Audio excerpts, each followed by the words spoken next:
Hi, how are you? I'm Bernard. Hey, it's Rick. And welcome to When's Leg Day. When's leg day? So I'll answer the most important question I ever ask anybody. When's leg day? So for me, today's Thursday.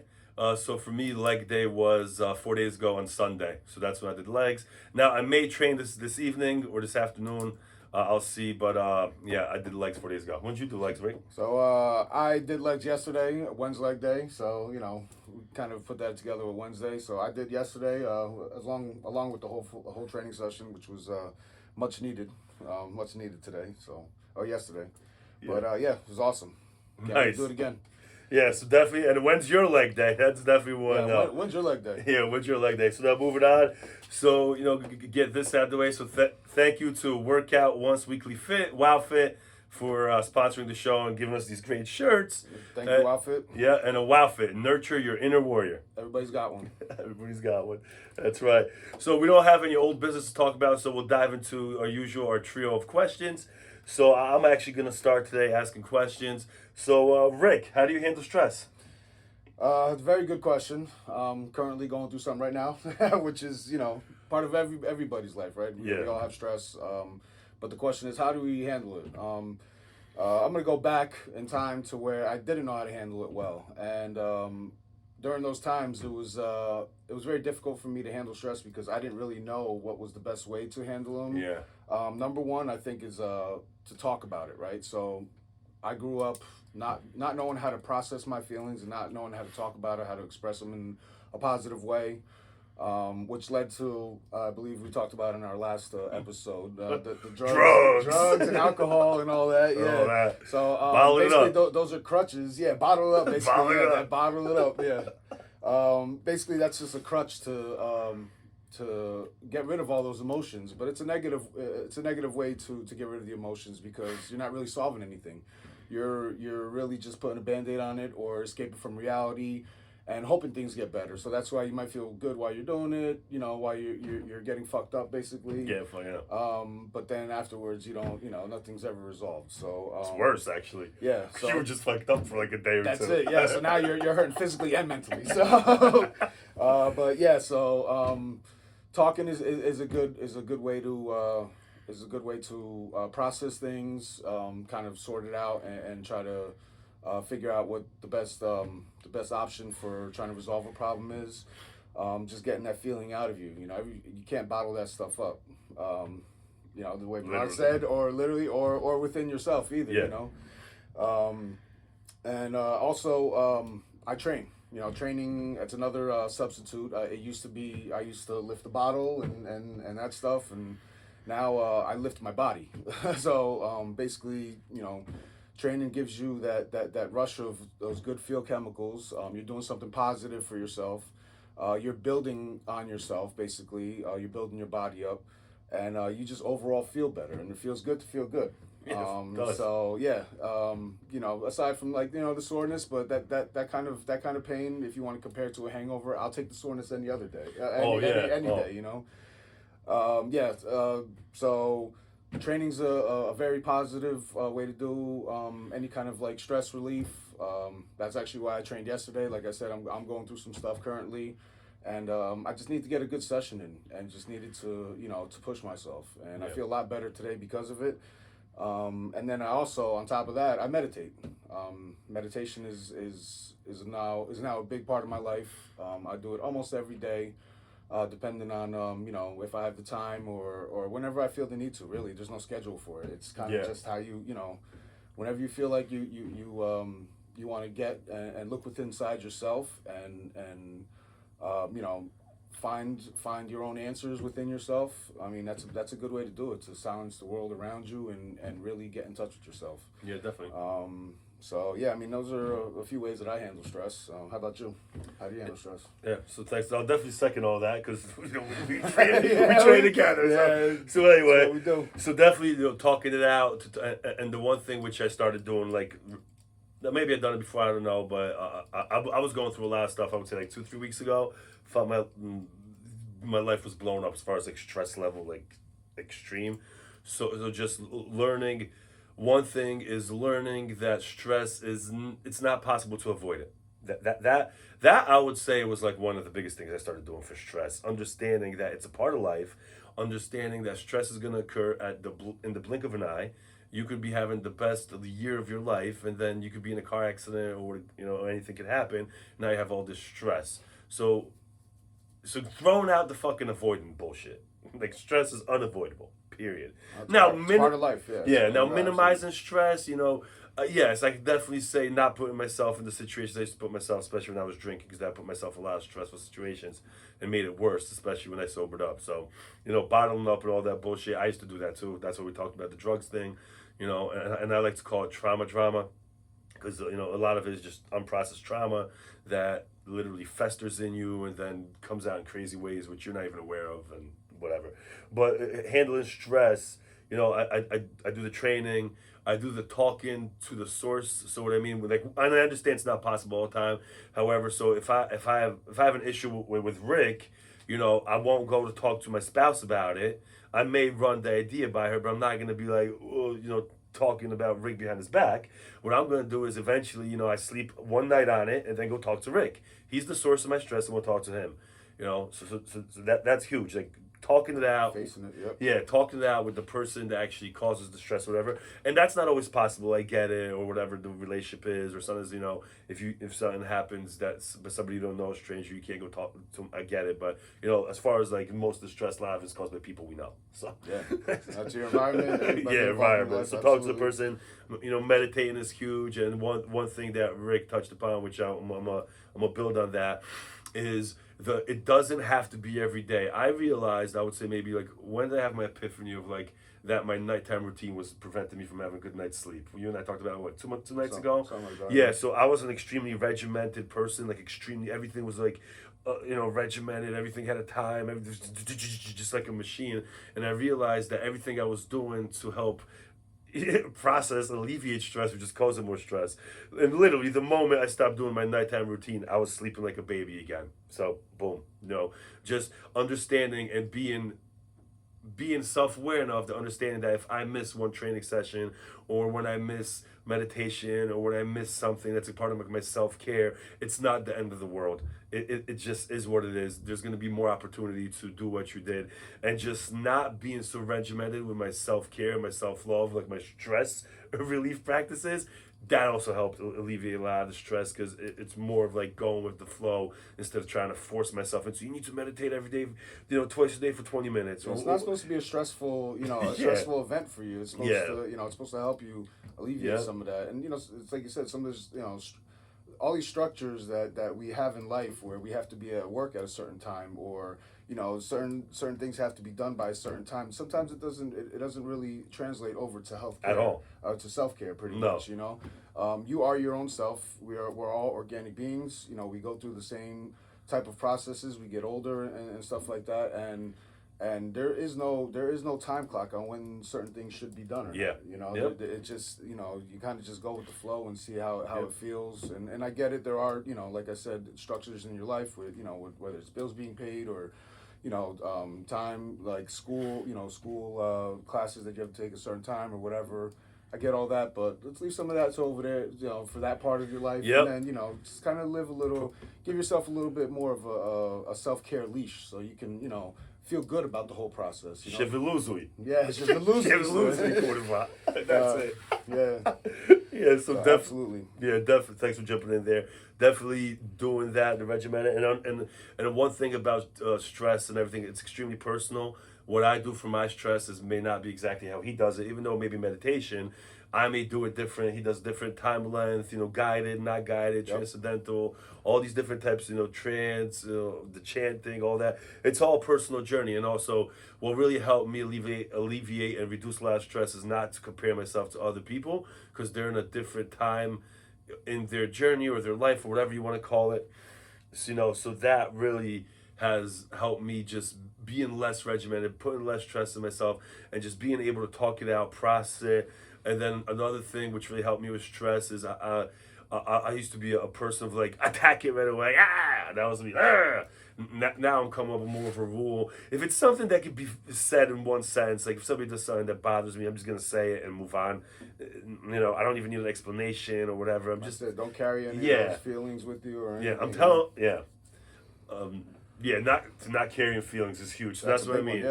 So basically what I mean, if somebody does something that makes me feel some type of way, I just say it. And it could be anything. Nothing big, nothing small. And just not carrying that energy around. It just makes life easier for me, and there's a lot less to remember. There's a lot less to follow up. There's a lot less when you just like living your life in the moment and speaking your thoughts when they come to you. However, I do understand that not all those thoughts are meant to be spoken out loud. Some of these thoughts I don't even know where they come. They pop up from the front, from the back. They're pulled in. It's like somebody's pushing these thoughts on me. Whatever. So that's, and there's so much more handling stress. But I would say the biggest way to help me handle stress is to make it a personal situation. Right. Like learn from others, especially experts of practice, right? Yeah.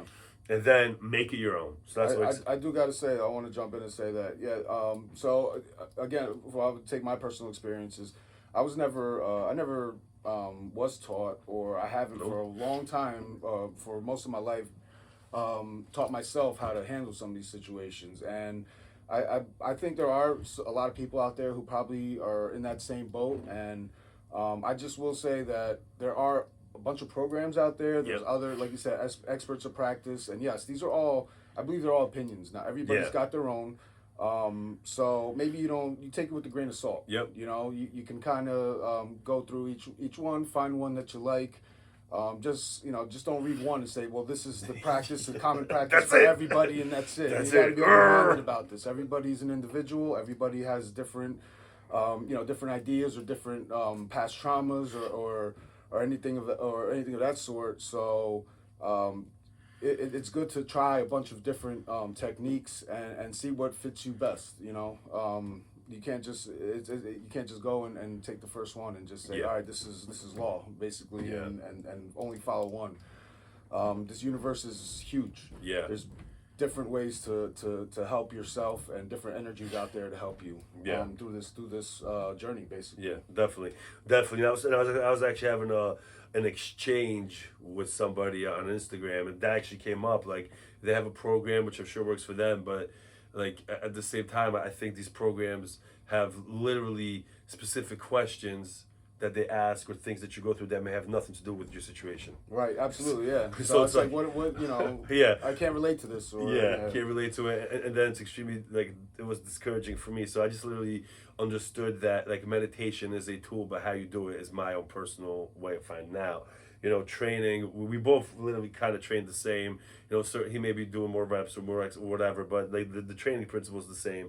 But we still all have we talk about the third question, our favorite exercises. Even though we may train the same method or whatever, we still like doing different individuals. exercises. These so-called professionals out there, they're professionals. They get paid. Not only they that, get paid. That's the only reason. Let's face it. They're self-proclaimed professionals because they're not a professional of me. You know what I'm saying? I'm an individual person, and they might have seen whatever, but they didn't go through the experiences that I went through and all the traumas that I went through. So, I mean, I can kind of maybe take some pointers from it, but I won't let it be my begin all end all. Be all end all. Be all end all. So we could talk about this forever because stress just comes out. But the biggest we'll bring it up again. Yeah, we'll bring it up I'm again. sure we will. But the biggest thing for me is I made my stress. I call it stress processing and getting stronger, like getting my body more resilient and basically making my body have more stress capacity bandwidth. So I can tell you today, I can handle stress a lot more than previously, because I used to freak out a lot. Like, so like you see, I cut my finger, middle finger. Oh, sorry. Freudian slip. But I freaked out a little bit. I had my eyes wet, and my fiance was like, "Oh, you're freaking out." I used to be able to freak out for like a half hour over this little cut. It was literally like a 5-second, like, I cut myself. And I was like, just put a Band-Aid on it, and that's it. So it's personal, and it's ongoing, and avoiding stress is just not realistic. And I learned that I got to become better at processing it, increase my bandwidth, and move on. So what else? That's it. Oh, and one more thing. Grounding. earthing, whatever you want to call it. I put my bare feet on the earth, and the way I look at it is like, our central nervous system runs on electrons, and our earth, there's electrons everywhere. So people say, I don't know if it's true, that grounding, you kind of like get electrons from earth. So to me, I look at it almost like an electron oil change. Like I dump the electrons that have been going through my central nervous system and just see whatever, and I get some new ones from earth. Now I know it could be complete bullshit. However, it works for me, and if it works for me, then I'm good with it. Because I'm not escaping. It's not like I'm escaping with the bottle or the drugs and shit. That's right. So that's it. So anyway. Next question is, what's up with DOMS? Delayed onset muscle soreness. Oh, delayed onset muscle soreness. One of my favorite friends. Great question.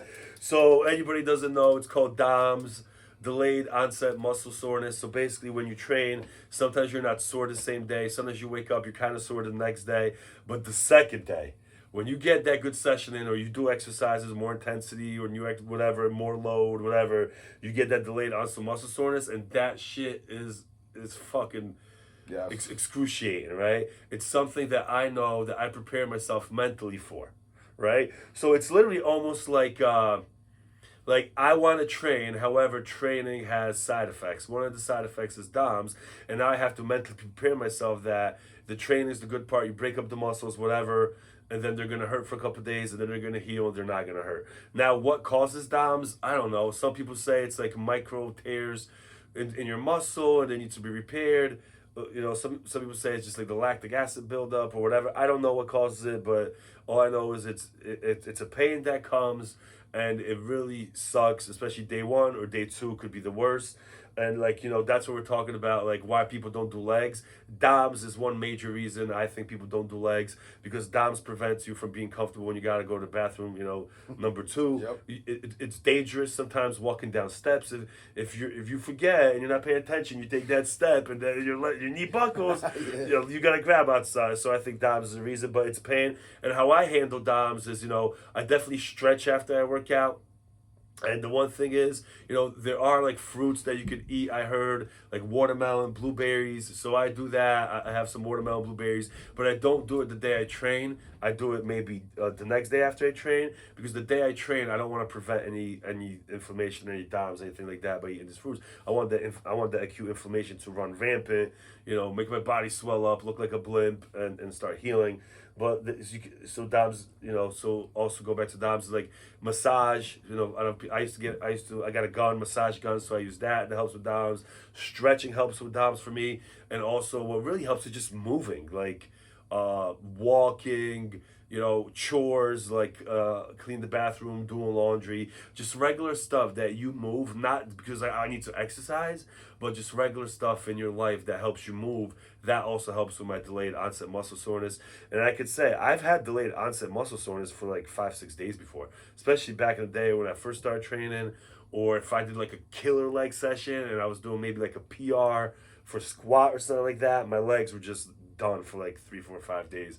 But I do understand, like, it heals or whatever. And I don't know the relation, like, I don't know if there's any relationship with how sore you are to compare to the gains that you get. I don't know if, like, you're going to be sore, that means your ripped muscles are going to get big. I don't know any of that. However, I do know that I feel stronger after my DOMS goes away when it's really bad. So that's it. Yeah, I just feel stronger. So that's all I have to say about DOMS. So Rick, what's up with DOMS for you? Basically, same thing as you. It always, in my experience, I always get it not the day after of a hard training session, but the following day. So like tomorrow for you. So tomorrow would be my day for DOMS. My sister actually changed it up a little. She made it Doomsday. Doomsday. So that's a good one. Delayed delayed onset muscle soreness. Muscle soreness. That's Doomsday. what it was. Yeah. So yeah, write that down. So she renamed that one, and it makes sense, But I just, the way I handle it, same thing as you. I stretch after I train, lots of water, drink lots of water.